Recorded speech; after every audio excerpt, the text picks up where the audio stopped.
पेशावर में खैबर पख्तूनख्वा हुकूमत के हेलीकॉप्टर हादसे में जाँ बहक 5 अफराद की इज्तिमाई नमाज जनाजा सिविल सेक्रेटेरिएट में अदा की गई। नमाज जनाजा में आला हुक्काम भी शरीक हुए।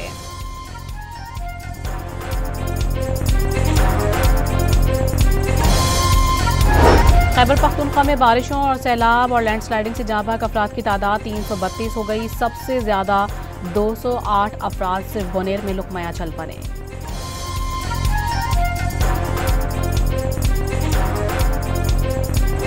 पहाड़ी इलाकों में शदीद बारिशों और सैलाबी सूरत हाल के बायस सयाहों के लिए एडवाइजरी जारी।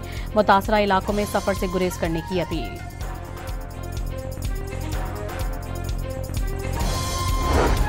पंजाब पुलिस में 400 सब इंस्पेक्टर्स को इंस्पेक्टर के ओहदे पर तरक्की दे दी गई। नोटिफिकेशन जारी। आइंदा माह मजीद 100 सब इंस्पेक्टर्स को तरक्की दी जाएगी।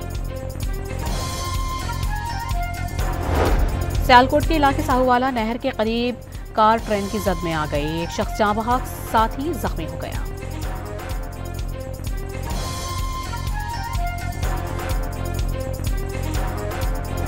और कराची के नाता खान पुल पर एक बार फिर से गड्ढा पड़ गया और ट्रैफिक की रवानी मुतासर।